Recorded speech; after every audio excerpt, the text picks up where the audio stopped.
Halo teman-teman, kami mahasiswa Magister Akuntansi USU akan memaparkan materi etika bisnis tentang topik tata kelola yang baik atau yang sering disebut dengan Good Corporate Governance. Dengan saya Wilman Sihotang. Saya Johan. Saya Arita Karya Yuda. Dan saya Renhat Sinaga. Demikianlah perkenalan singkat kami.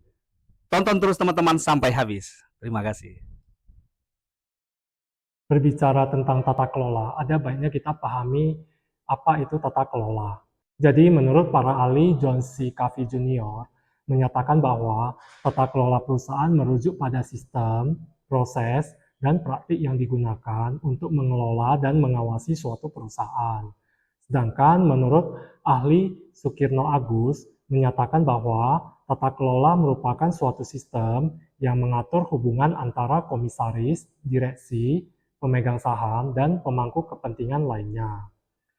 Jadi, tata kelola itu dapat disimpulkan menjadi sistem, proses, dan aturan yang digunakan untuk mengelola dan mengarahkan suatu organisasi secara profesional, serta memperhatikan para pemangku kepentingan lainnya. Kemudian, apa yang menjadi tujuan dari tata kelola?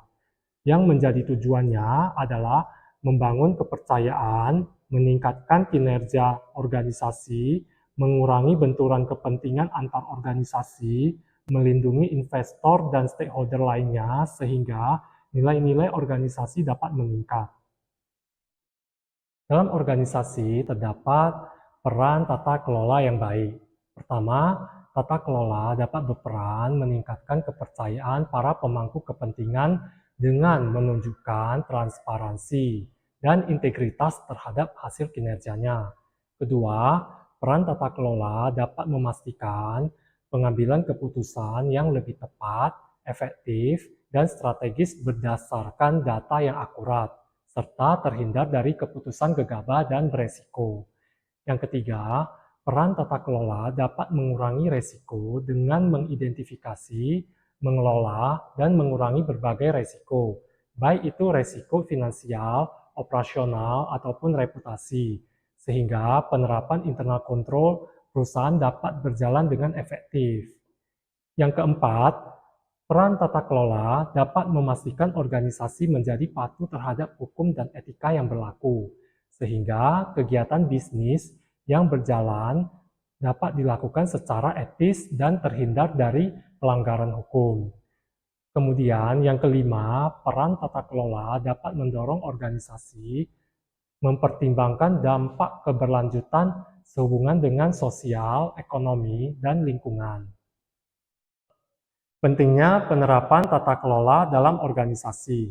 Pertama, tata kelola dapat meningkatkan akuntabilitas dan transparansi dengan menetapkan adanya pengungkapan dan tanggung jawab terhadap hasil kinerja organisasi kepada para pemangku kepentingan. Yang kedua, tata kelola dapat meningkatkan kinerja dan efisiensi dengan memiliki struktur, proses, dan mekanisme kontrol yang efektif, sehingga membantu organisasi melakukan pengambilan keputusan, pengelolaan sumber daya yang efisiensi, dan pelaksanaan strategi yang baik dalam meningkatkan kinerja secara keseluruhan.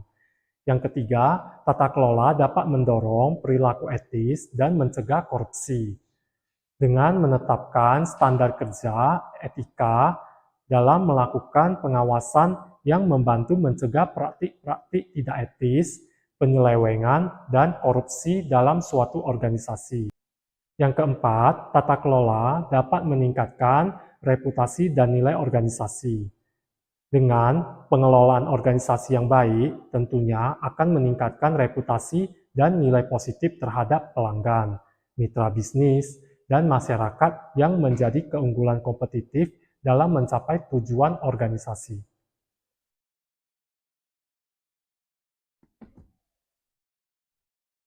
Terdapat 5 prinsip tata kelola yang baik. Yang pertama, adanya transparansi. Transparansi adalah keterbukaan dalam pengungkapan informasi organisasi yang relevan dan tepat waktu kepada semua pemangku kepentingan, baik itu mengenai laporan keuangan, kebijakan perusahaan, maupun keputusan strategis lainnya. Kedua, akuntabilitas. Setiap individu dalam menjalankan organisasi memiliki tanggung jawab untuk melaksanakan tugas dan kewajiban sesuai dengan fungsi masing-masing, serta menjelaskan hasil kinerjanya kepada pihak yang berwenang atau berkepentingan. 3. Tanggung jawab. Tanggung jawab mengacu pada kewajiban organisasi dalam menjalankan operasionalnya dengan mematuhi hukum-hukum yang berlaku serta memperhatikan semua pemangku kepentingan, termasuk masyarakat dan lingkungan. 4. Independensi. Prinsip ini mengharuskan perusahaan bebas dari pengaruh pihak-pihak yang dapat mempengaruhi keputusan atau kebijakan perusahaan secara tidak objektif, terutama dalam pengambilan keputusan-keputusan yang strategis. 5. Kewajaran. Prinsip kewajaran berarti memberikan perlakuan yang adil dengan menghindari praktik diskriminatif, inklusif kepada semua pemangku kepentingan, termasuk pemegang saham minoritas, karyawan, pelanggan, dan masyarakat. Dalam sebuah perusahaan, wajib memiliki struktur tata kelola yang terdiri dari rapat umum pemegang saham atau RUPS, dewan komisaris, dewan direksi, dan komite audit. Materi yang akan kita bahas berikutnya adalah peran stakeholders dalam good corporate governance. Yang pertama adalah pemegang saham. Pemegang saham memiliki peran untuk memastikan bahwa kebijakan dan praktik manajemen perusahaan serta kegiatan perusahaan berjalan sesuai dengan standar good corporate governance.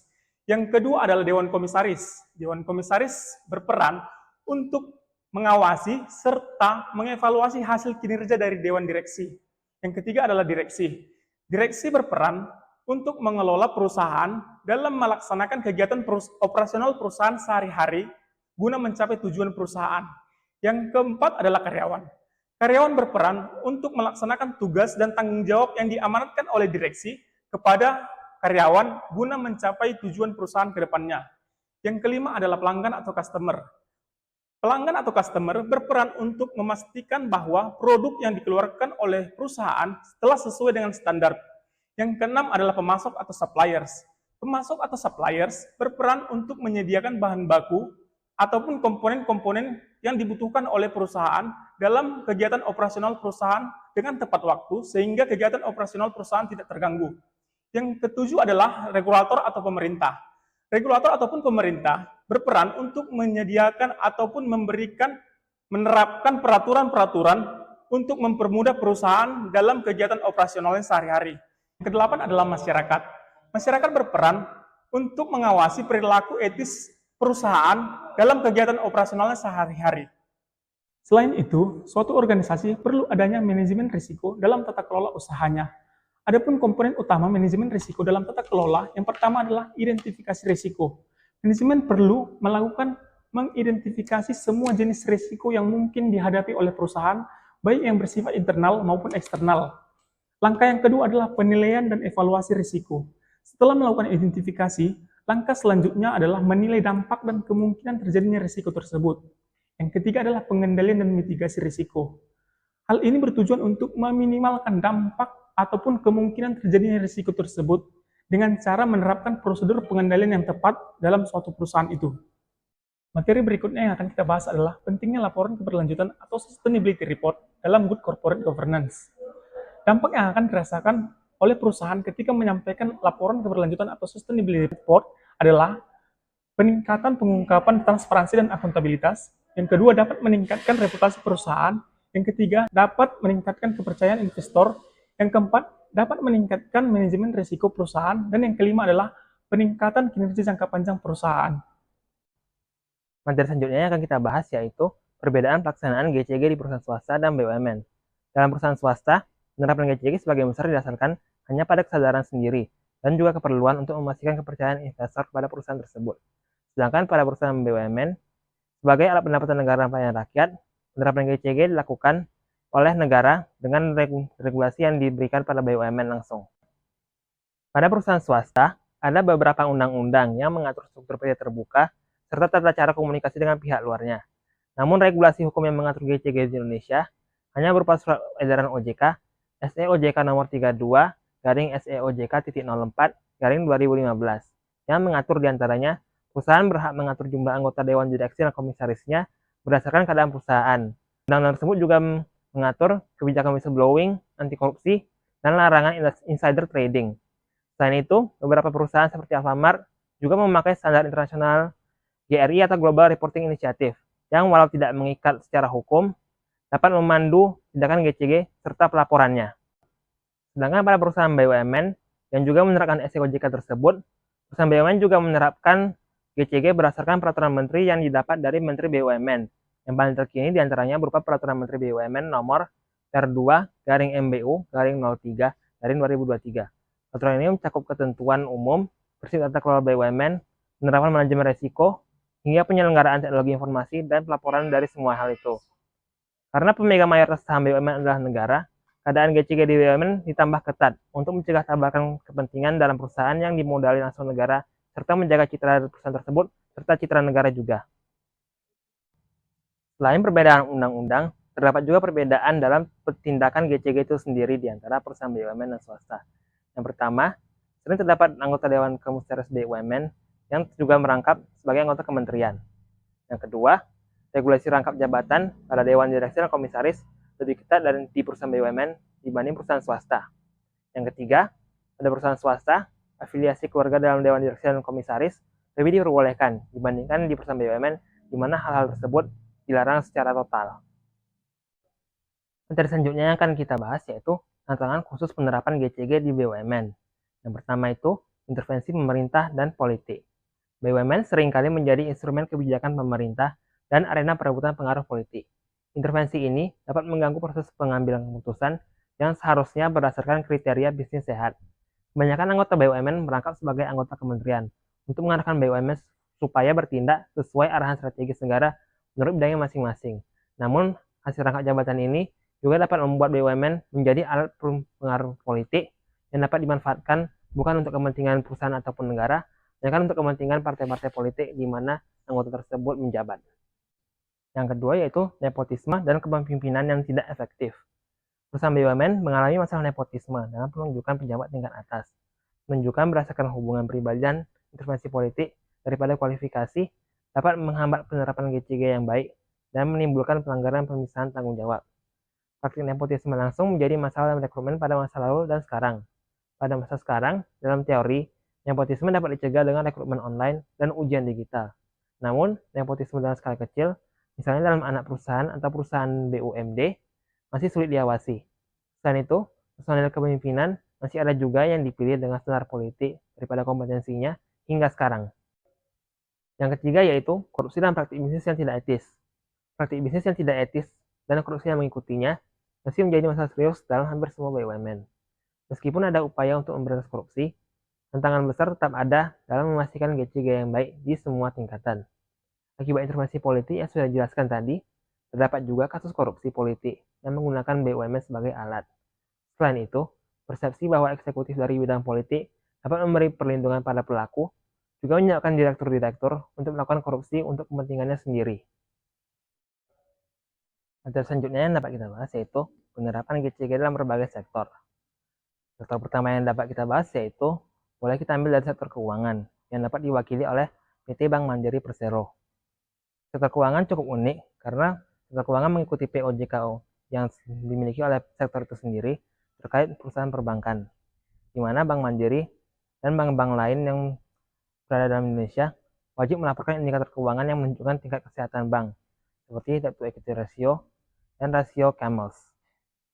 Sektor lain yang dapat kita ambil yaitu sektor retail, yang dapat diwakili oleh PT Sumber Alvaria Trijaya atau lebih dikenal sebagai PT Alfamart.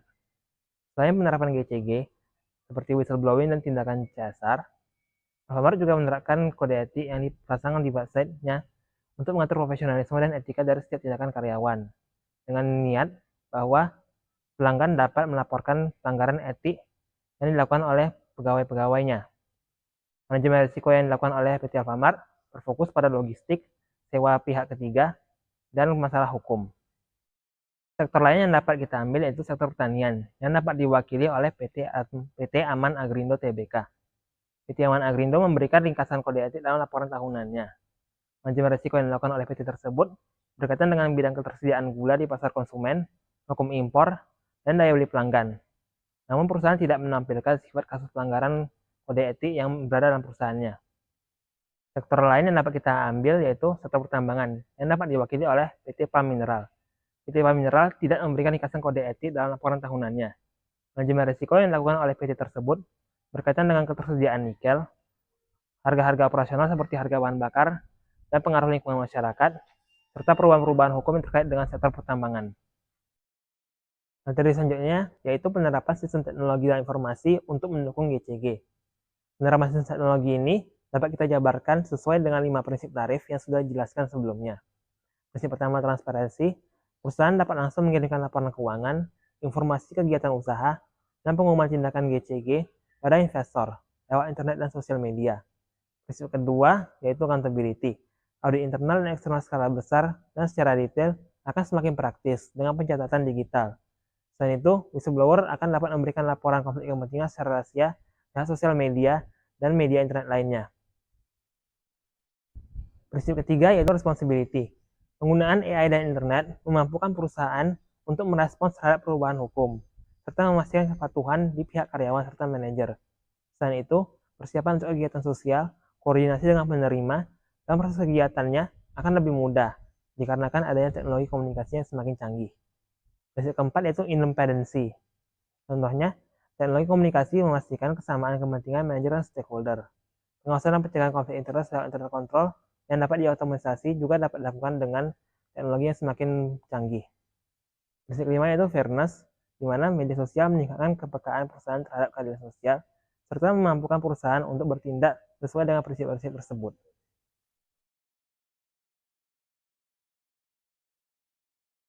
Peran GCG dalam mendukung tujuan pembangunan berkelanjutan (SDGs).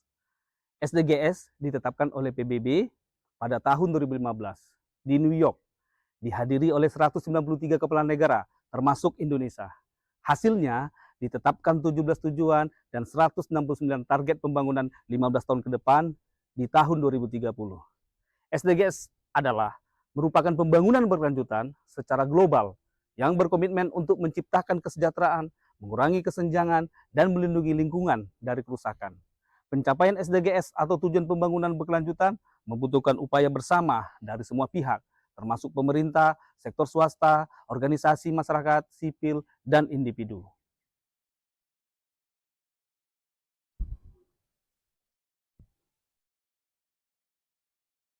Adapun 17 tujuan pembangunan berkelanjutan atau SDGs yang pertama adalah tanpa kemiskinan. Artinya, menghapuskan kemiskinan di seluruh dunia agar semua orang mendapatkan kehidupan yang layak. Contoh, memberikan bantuan modal usaha kepada keluarga miskin. Tujuan pembangunan berkelanjutan yang kedua adalah tanpa kelaparan. Artinya, menjamin semua orang untuk mendapatkan makanan yang cukup dan bergizi. Contohnya, mengedukasi petani tentang teknik pertanian modern. Tujuan pembangunan berkelanjutan yang ketiga adalah kesehatan yang baik dan kesejahteraan. Artinya, meningkatkan kualitas kesehatan dan memastikan semua orang dapat hidup sehat. Contoh, memberikan vaksinasi gratis untuk anak-anak. Tujuan pembangunan berkelanjutan yang keempat adalah pendidikan berkualitas. Tujuannya adalah memberikan pendidikan yang baik dan terjangkau bagi semua orang. Contoh, memberikan beasiswa untuk siswa berprestasi dari keluarga miskin.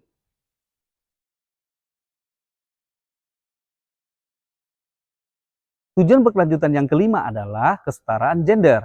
Artinya, perempuan di berbagai tempat masih mendapatkan diskriminasi dalam pekerjaan dan pendidikan. Contohnya, memberikan kesempatan yang sama bagi perempuan untuk menduduki jabatan publik. Tujuan berkelanjutan yang keenam, air bersih dan sanitasi. Artinya, memberikan akses air bersih dan sanitasi yang layak. Contoh, membangun instalasi pengolahan air bersih di daerah kumuh. Tujuan berkelanjutan yang ketujuh, energi bersih dan terjangkau. Artinya, menyediakan energi yang bersih dan terjangkau untuk semua orang. Contoh, membangun pembangkit listrik tenaga surya di daerah-daerah yang terpencil. Tujuan berkelanjutan yang kedelapan adalah pekerjaan layak dan pertumbuhan ekonomi. Artinya, menciptakan pekerjaan yang layak dan meningkatkan pertumbuhan ekonomi. Contoh, memberikan pelatihan keterampilan kerja kepada pengangguran. Tujuan berkelanjutan yang kesembilan, industri, inovasi, dan infrastruktur. Artinya, membangun industri dan infrastruktur yang kuat.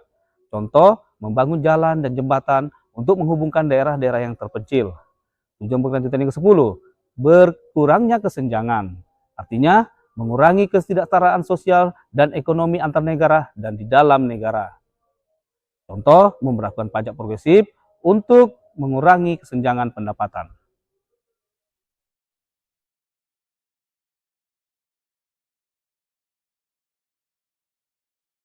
Tujuan pembangunan berkelanjutan yang ke-11 adalah kota dan pemukiman yang inklusif, aman, dan berkelanjutan.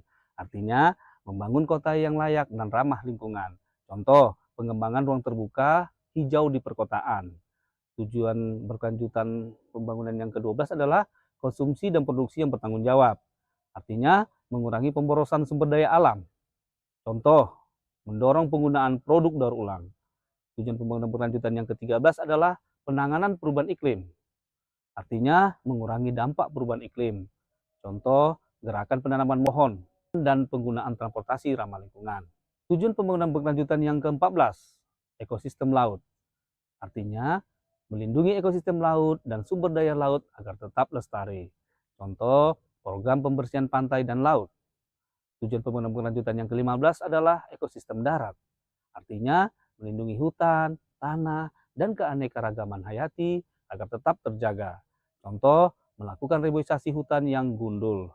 Tujuan pembangunan berkelanjutan yang ke-16, yaitu perdamaian, keadilan, dan kelembagaan yang kuat. Artinya, membangun masyarakat yang damai, adil, dan memiliki sistem pemerintahan yang baik. Contoh, membangun sistem peradilan yang adil dan transparan. Tujuan pembangunan berkelanjutan yang ke-17 adalah kemitraan untuk tujuan. Artinya, memperkuat kerjasama antar negara dan sektor untuk mencapai tujuan SDGs. Contoh, kemitraan antar pemerintah dan perusahaan swasta dalam pembangunan infrastruktur.